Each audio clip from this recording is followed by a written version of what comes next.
പ്രിയപ്പെട്ട ലാലിനെ ഇഷ്ടപ്പെടുന്ന നിങ്ങളുടെ മുമ്പിൽ നിന്ന് നാളെ മോഹൻലാലിൻ്റെ ജന്മദിനമായിട്ട് 2 വാക്ക് സംസാരിക്കാൻ കഴിഞ്ഞത് ഒരു ഭാഗ്യമായിട്ട് ഞാൻ കരുതുന്നു. മോഹൻലാലും ഞാനുമായിട്ടുള്ള ഒരു ബന്ധം ചെറിയൊരു പ്രമോ പറയാം. മോഡൽ സ്കൂളിൽ പഠിക്കുമ്പോൾ തൊട്ടുള്ളതാണ്. മോഡൽ സ്കൂളിൽ ഞാൻ 10ാം ക്ലാസ് നാസ് ക്ലബ് സെക്രട്ടറി, ബെസ്റ്റ് ആക്ടറൊക്കെ ആയിട്ട് പുറത്തിറങ്ങിയ ദിവസം മോഹൻലാൽ 6ാം ക്ലാസ്സിൽ പഠിക്കുന്ന കുട്ടിയായിരുന്നു. ഒരു 7-8 പേരുമായിട്ട് വന്നിട്ട് ഒരു നാടകം അഭിനയിക്കണം എന്ന് പറഞ്ഞപ്പോൾ 2 ദിവസം കഴിഞ്ഞ് വരാൻ പറഞ്ഞിട്ട് കമ്പ്യൂട്ടർ ബോയ് എന്നുള്ള വേണുകൃഷ്ണൻകുട്ടി സാറിൻ്റെ നാടകം ഞാൻ എൻ്റെ വീട്ടിൽ വെച്ച് എന്നെ കുട്ടികൾ പഠിപ്പിക്കുന്നു. അതിൻ്റെ മേക്കപ്പ് ഞാൻ ചെയ്യുന്നു. ആ നാടകത്തിന് ഫസ്റ്റ് പ്രൈസും കിട്ടി, മോഹൻലാലിൻ്റെ ബെസ്റ്റ് ആക്ടറും കിട്ടി. മോഹൻലാൽ ചിലപ്പോഴൊക്കെ പറയാറുണ്ട്, ചില വേദിയിൽ പറയാറുണ്ട്, ഇങ്ങനെ രാജിച്ചേട്ടൻ്റെ കൈപുണ്യമാണ് എൻ്റെ ഈ ഐശ്വര്യം. ഞാൻ പറയും ഒരിക്കലുമില്ല. ആ നാടകത്തിൽ 8 പേര് അഭിനയിച്ചു, ഒരേ ഒരു മോഹൻലാലേ ഉണ്ടാവും, ബാക്കി 7 പേര് ഒരു റേഡിയോ നാടകത്തിൽ പോലെ അഭിനയിച്ചു.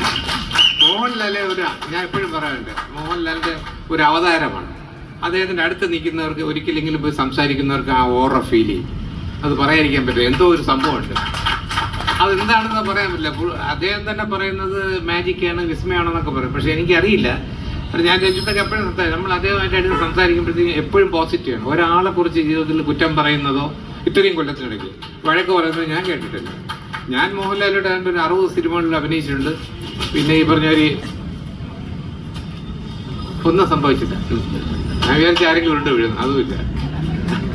അപ്പോൾ മോഹൻലാലിൽ വെച്ചാൽ വെള്ളാനങ്ങൾ നാട്, A auto, hello my dear rock number, പിന്നെ ചോട്ടാ മുംബൈ, ഒരു നാൾ വരും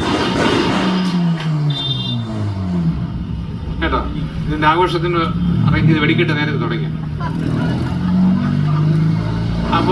അപ്പോൾ പല ജന്മനാളിലും അദ്ദേഹത്തിനൊപ്പം ഞങ്ങൾ ഉണ്ടാകാറുണ്ട്. ഹലോ മൈ ഡിയർ സെറ്റിൽ, കിരീടത്തിൻ്റെ സെറ്റിൽ, 2 വർഷത്തിന് മുമ്പ് സൂപ്പർ ഡൂപ്പറായിട്ട് കഴിഞ്ഞല്ലോ ഓടിയ തുടരും എന്നുള്ള പടത്തിൻ്റെ സെറ്റിൽ ഒക്കെ ആഘോഷത്തിന് നമ്മൾ കൂടെ ഉണ്ടായിരുന്നു.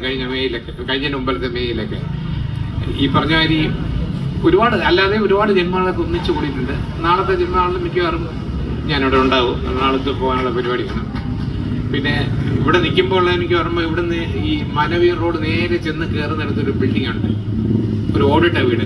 ആ വീടാണ് കിരീടത്തിലെ വീട്, ഞങ്ങളുടെ വീടായിട്ട്, മാലുമുക്കയുടെയും ഇവിടെ കൃഷ്ണൻ്റെയൊക്കെ വീടായിട്ട്. ഇപ്പം അത് ഫ്ലാറ്റായിപ്പോയി, അതുകൊണ്ട് അത് കാണാൻ പറ്റില്ല. അതുകൊണ്ട് കിരീടം രണ്ടാമത് വരുമ്പോൾ ഒന്നുകൂടെ കണ്ടത് കാണാം. അപ്പോൾ നാളെ പടം ഇറങ്ങിയാണ് ദൃശ്യം 1 2 വളരെ മുകളിലിടുന്ന പടം കണ്ടിട്ടുള്ള ഒരു അഭിപ്രായം. എന്താണ് നാളെ രാവിലെ 8 മണിക്ക് നിങ്ങളത് അറിയും. എനിക്ക് വളരെ സന്തോഷമുണ്ട്. കാര്യം ഇത്രയും നല്ലൊരു ഫംഗ്ഷൻ നിങ്ങൾ അറേഞ്ച് ചെയ്തു, അതും പുണ്യകാര്യ പ്രവർത്തനങ്ങൾ. സാധാരണ പണ്ട് എൻ്റെയൊക്കെ കുട്ടിക്കാലം കഴിഞ്ഞുള്ള ഒരു പരിധിയിൽ ഫാൻസ് എന്ന് പറഞ്ഞു കഴിഞ്ഞാൽ തിയേറ്ററിലൊന്ന് ന്യൂസ് പേപ്പർ കയറി എറിയുന്ന ഒരു സംഭവം മാത്രമാണ്. ഇപ്പോൾ ഇവർ വെൽഫെയർ ഇതായിട്ടില്ല. ഇന്ന് തന്നെ 20ഓളം ഇല്ലേ, 20 അല്ലേ, 5 കൂട്ടി പറയണ്ടേ, 15 വീൽ ചെയർ ഹോസ്പിറ്റൽസിന് കൊടുക്കുന്നു. അങ്ങനെ നല്ല കാര്യങ്ങൾ അവർ ചെയ്യുന്നുണ്ട് അവരുടെ വെൽഫെയർ. അപ്പോൾ എന്തായാലും നാളെ നിങ്ങളെല്ലാവരും ദൃശ്യം കാണണം. 2ാമത് ഇറക്കിയ ചോട്ടാ മുംബൈ ഹിറ്റാണ്, 2ാമത് ഇറക്കിയ കിരീടം അതിനേക്കാളും ഹിറ്റാവട്ടെ. പോരെ.